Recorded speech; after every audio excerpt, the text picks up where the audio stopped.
no unnecessary background noise and to help the audio and visual quality of the broadcast. The Council's standing orders and code of conduct will apply at all times during this virtual meeting in the same way as ordinary meetings, and members should conduct themselves accordingly. Can I also remind members to ensure their chat function is switched on and to use that facility to indicate to me when they wish to speak on a particular item. Please do not speak until I invite you to do so. And remember to unmute your microphone and switch your camera on when you are speaking. For the benefit of everyone watching the live stream, when I invite members to cast their votes, if there is anything to vote on any particular item, they will do so electronically using the voting facility in the chat function. The votes will be automatically counted and are recorded on the system, but individual votes are not identified on the screen, and the chat room poll is not available on the live stream for public viewing. However, I will announce the numbers of votes cast for or against and any abstentions before I declare the result. As well as being broadcast live, a recorded version of this remote meeting will be uploaded onto the council website for public viewing as soon as possible after the meeting. Welsh translation of the proceedings can be provided upon request. The images and sound recording may be also used for training purposes within the council. So thank you, everybody. We now move on to the agenda. The agenda opens with apologies, and I understand we have apologies from Councillor Ken Critchley. Is anybody aware of any other apologies? Councillor McDowell New Amy has also sent his apologies for today, Chair. Okay, thank you, Neil.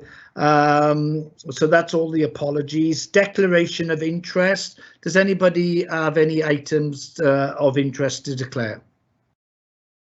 No.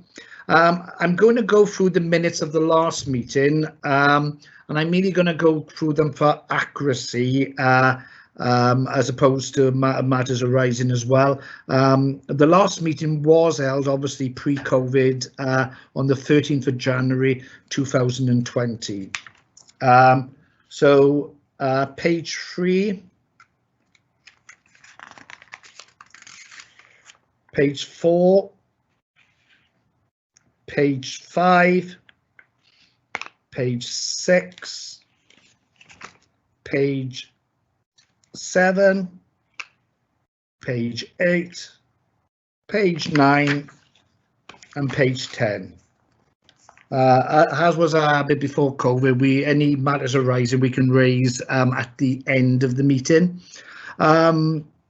There's just one item as such on the agenda, which is for us to look at our annual forward work programme.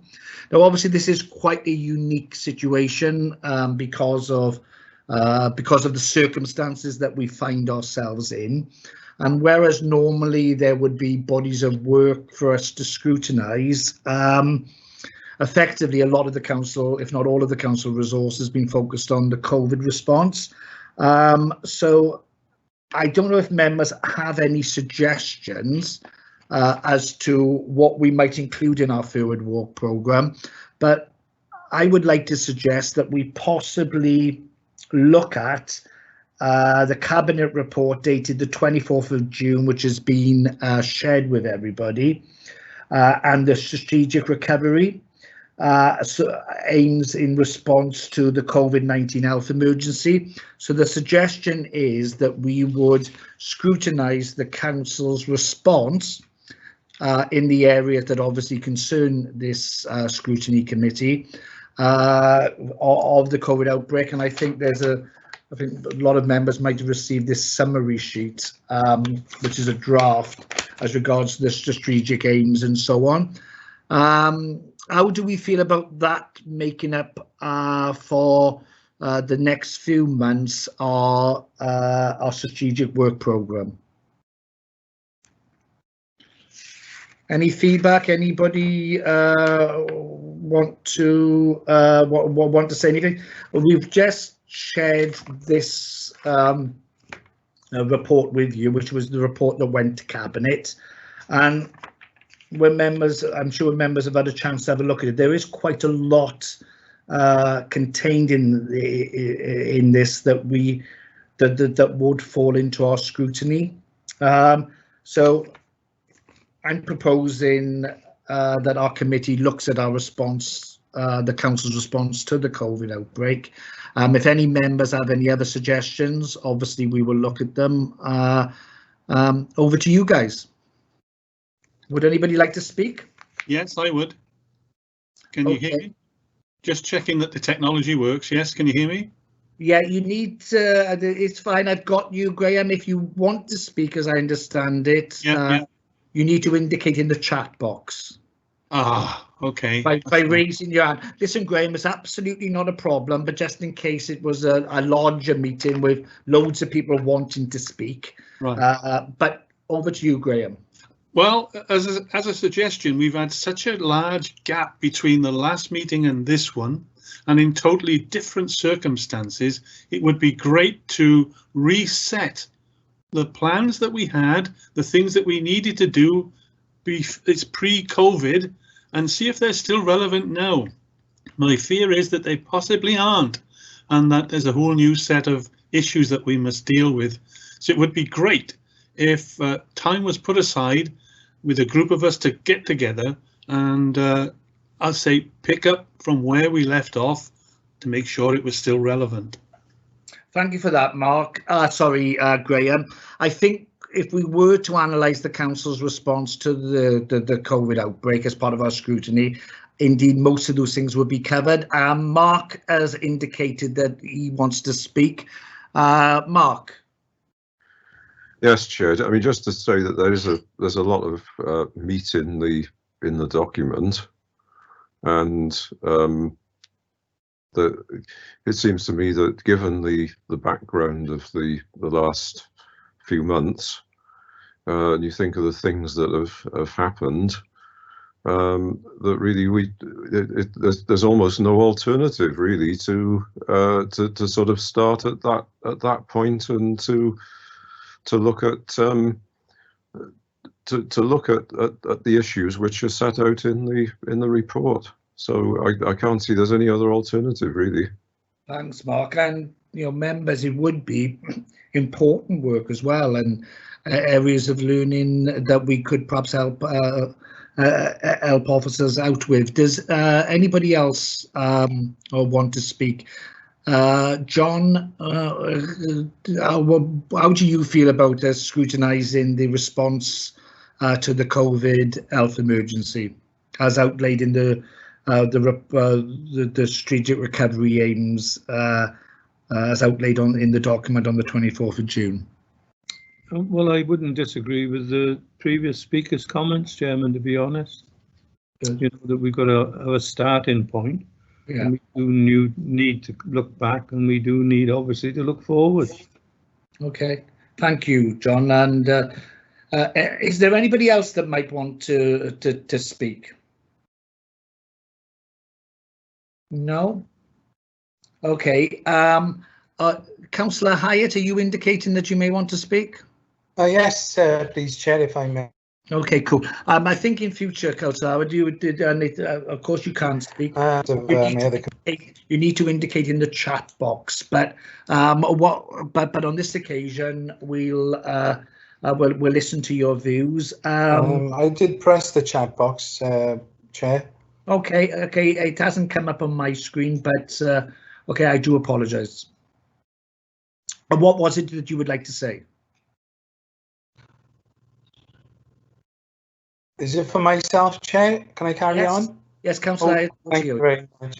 Yes, I totally agree with the sentiments of my colleagues. I mean, the whole system has changed. What we were discussing back pre-March 23rd and what we're discussing now is a difference between heaven and earth. And I know a huge amount of work has gone in by everybody at the Civic Centre from all the leaders and all the strategic directors and everybody at ground level have done a fantastic job.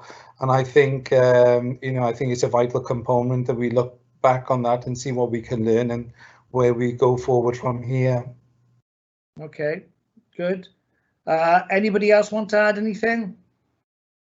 So, Chair, before you move on, just to put a bit of structure on that, I think everyone's agreed that the recovery aims will form the basis now of your work plan going forward. Just to explain how that could work, Cabinet obviously agreed those high-level strategic aims in terms of recovery, both in terms of the response to COVID-19 and now the recovery process coming out of that. What heads of service have been told is to update their service plans for this year to reflect those aims and to translate those into actions within each individual service area. Yeah. Because at this time of year, your work programme probably would have been made up with looking at service plans anyway, in terms of performance for last year, and of course the service plan proposals now for this year. Now, in the next month or so, you will be getting the first of 6-month report for this year for the current service plans. So as part of that service planning review process, what we're suggesting is, with those recovery aims in mind, and in terms of how service areas have responded to the COVID-19 emergency, that you take that opportunity to review those issues. Yeah.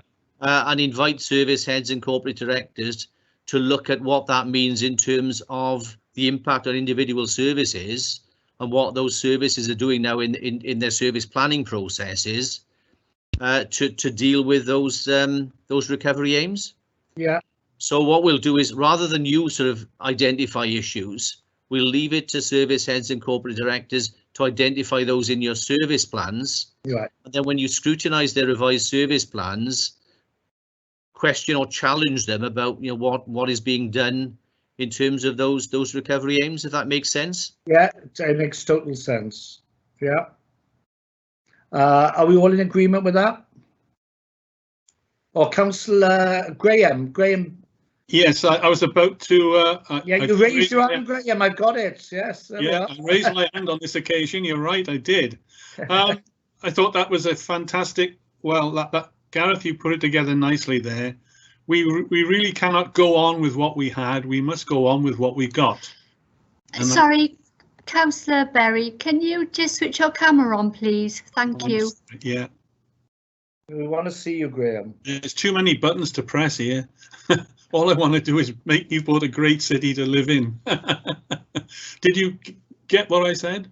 Yes, we did. Yeah. I think it's important that we start. I'm going to say it, and forgive me for using the wrong words. It's going to be, we should start afresh as of now with what we've got.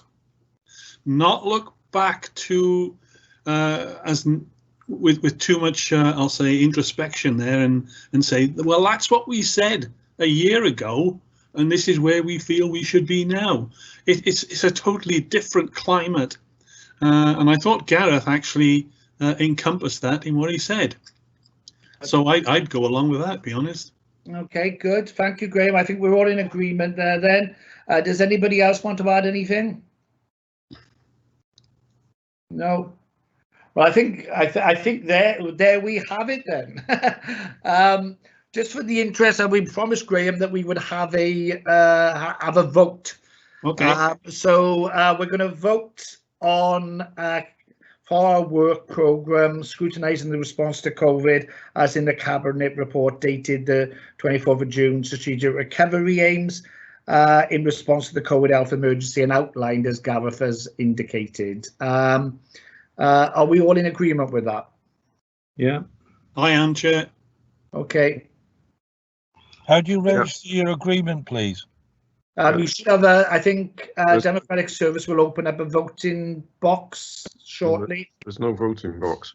No, I know. We're waiting for it to open. Anne, are we on to that? Yes, I do apologise. Yes, if you just bear with me, it's coming through now. It will be coming through. No problem. Oh, Neil. Yeah, sorry, Anne.